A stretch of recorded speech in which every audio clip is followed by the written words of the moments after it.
Astăzi vreau să vă vorbesc despre drumul inițiatic prin tainele tarotului. Tarotul este o cale inițiatică. De ce se spune asta despre tarot? Ce înseamnă de fapt o cale inițiatică? Tarotul este o cale inițiatică din două motive. Primul motiv este pentru că, într-adevăr, atunci când vorbim despre arcane majore, despre tainele reprezentate grafic în iconografia tarotului, întâlnim mai întâi un mic magician sau un nebun.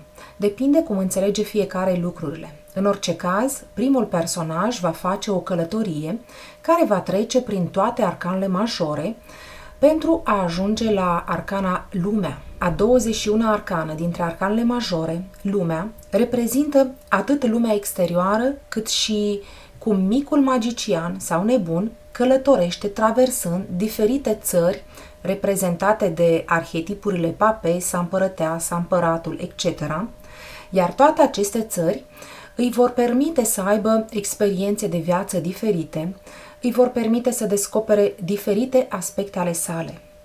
Atunci când călătoriți sau când întâlniți o persoană nouă, descoperiți în final o nouă personalitate rezonantă care vă permite uneori să dezvoltați diferite lucruri în interiorul vostru.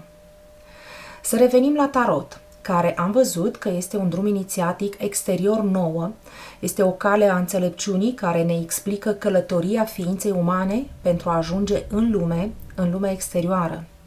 Dar, bineînțeles, tarotul reprezintă și o călătorie inițiatică în lumea noastră interioară, pentru că toate experiențele acumulate din călătoria exterioară, în cele din urmă, ne invită să descoperim ceea ce trăim înăuntrul nostru, să descoperim cine suntem cu adevărat, dincolo de aparențe, dincolo de condiționări, de credință, de cultură, dincolo de amintirea familială, dincolo de tot ceea ce ne structurează și ne construiește. Aceasta este o cale inițiatică. Dar mai presus de toate, tarotul se trăiește. Toate cărțile și explicațiile despre simbolurile grafice sunt învățături exterioare vouă înșivă. De ce este tarotul o cale inițiatică? Pentru că fiecare arcană o veți întâlni în viața voastră personală, veți dialoga cu fiecare arcană care vă conectează la un arhetip. Fiecare arcană este o energie în interiorul nostru, este o subpersonalitate, o abilitate, o temere, o provocare, o forță.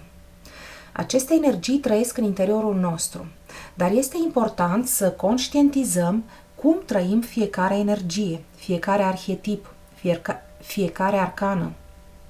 Toate energiile, toate experiențele de viață ne structurează caracterul și personalitatea. De ce este tarotul o cale inițiatică?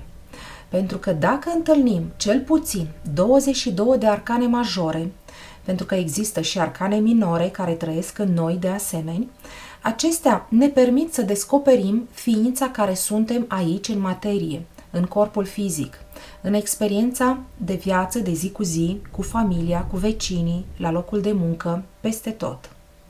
Tarotul este peste tot. Atunci când medităm cu arcanele tarotului, este indicat să avem un caiet de notițe și apoi să reperăm în viață ceea ce înseamnă arcana cu care suntem în lucru.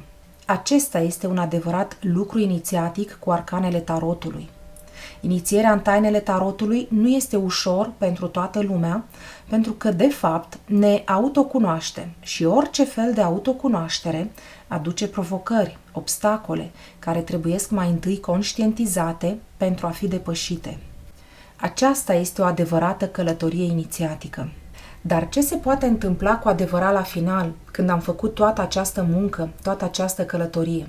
Evident, suntem complet transformați. Am dezvoltat diverse lucruri în noi înșine, am traversat diverse energii, am devenit conștienți de lumea noastră interioară, de ceea ce numim umbre. În psihologia lui Jung, umbrele nu sunt greșelile noastre, ele sunt ceea ce nu a fost pus încă în lumină, sunt ceea ce încă nu a venit în conștiință. Înăuntru nostru sunt tone de potențialități pe care nu le exprimăm pentru că trăim sub umbra condiționărilor care ne blochează, ne reprimă energia, ne reprimă dorințele și aspirațiile. Condiționările și convingerile despre ceea ce suntem se schimbă în orice moment, în funcție de cunoașterea aprofundată, în funcție de cât de deschiși suntem pentru a primi noi informații. Atunci când studiem tarotul, facem tot acest proces inițiatic, adică fără a citi cărțile, ci într-adevăr experimentând, întâlnind fiecare arcană înăuntrul nostru. La finalul drumului inițiatic, prin tainele tarotului, există un dar. Drumul este solicitant, dar există un dar la finalul său. Toată cunoașterea tarotului este complet integrată și în cele din urmă, când vorbești despre tarot, nu mai reflectați pentru că el trăiește în interiorul vostru. Ajungeți să aveți o conexiune intimă și complet integrată care va evolua în fiecare zi, în fiecare lună, în fiecare an. Toate evenimentele voastre din viață, toate situațiile pot fi puse într-o hartă, într-o schemă a arcanelor de tarot și vă pot hrăni cu energie. La final, cel mai frumos cadou este că sunteți inițiați, dar pentru a fi inițiat în tainele tarotului, trebuie să traversați, să parcurgeți fiecare etapă, fiecare arcană, fiecare mister, observând lumea, observând cum viața începe să vorbească prin fiecare celulă a corpului vostru, înțelegând, acceptând, iubind în egală măsură acțiunea exterioară cât și cea interioară. Aceasta face ca la final să fiți inițiați în adevăratul sens al cuvântului. Ulterior, dacă veți vrea să folosiți tarotul ca un instrument profesional pentru a sprijini, pentru a ghida alți oameni, fie ca tarolog-terapeut, psiholog-tarolog, există multe modalități de a utiliza tarotul, nu veți mai simți sindromul impostorului. Din simplu fapt, pentru că veți ști despre ce vorbiți, pentru că ați trecut prin experiența respectivă. Este precum învățătura ermitului, care se sprijină pe un baston de culoarea cărnii, în vechiul tarot de Grimaud, pentru a ne spune că ermitul se sprijină pe experiența sa de viață. Da, ermitul este un ghid spiritual, dar nu un ghid spiritual precum papa, nu în modul eu știu și îți voi explica. Ermitul este ghidul muntelui înalt, ghidul călătoriei, adică el a parcurs deja acest drum, a traversat pădurile timpului, pe vreme frumoasă sau pe vreme rea, cunoaște deja terenul.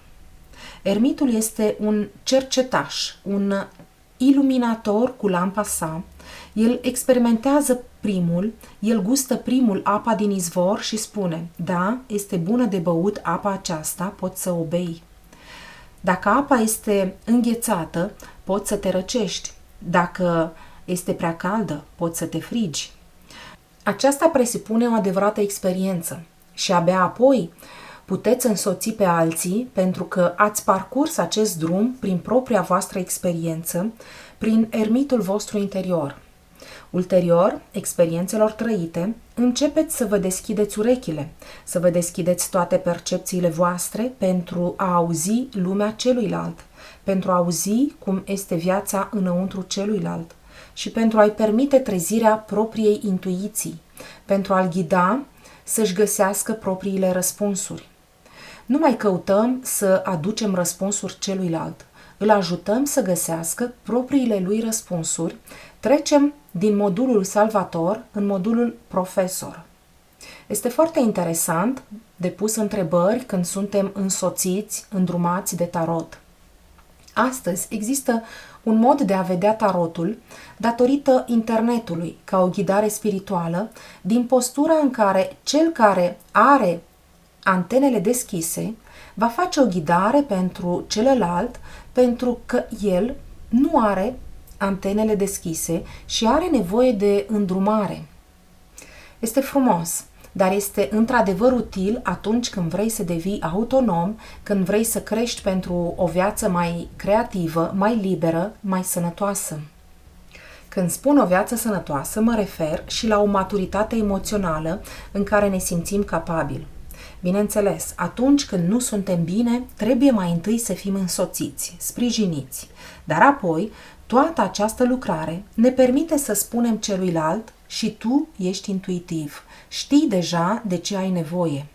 Bineînțeles, suntem oameni și avem nevoie de un feedback, avem nevoie de cineva cu care să vorbim, avem nevoie de cineva care a experimentat deja multe prin tarot și care să ne poarte prin tainele tarotului, avem nevoie de cineva care să ne trezească propria conștiință de a vedea cum fiecare arcană vibrează în tine, nu în mine, ci în interiorul tău.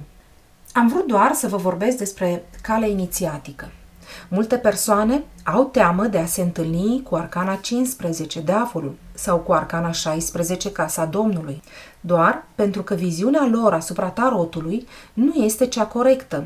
Nu că judecata lor nu este valabilă, dar nu este cea potrivită, în sensul că trebuie să transforme optica lor de a nu mai avea teamă de aceste arcane. Diavolul și casa Domnului pot fi arcane și energii minunate dacă viziunea voastră nu rămâne limitată. Viziunea limitată vă este transmisă de persoane care vă vor binele, dar care mai mult sau mai puțin conștient vă limitează accesul la cunoaștere, la intuiție. Toate misterele tarotului sunt minunate. Ele au toate o dublă polaritate. Ele vă aduc o experiență bună sau o experiență rea, o experiență benefică sau una toxică. Energia arcanei diavolului poate să fie pe cât de toxică și manipulatoare, pe atât de minunată, creativă și pasională.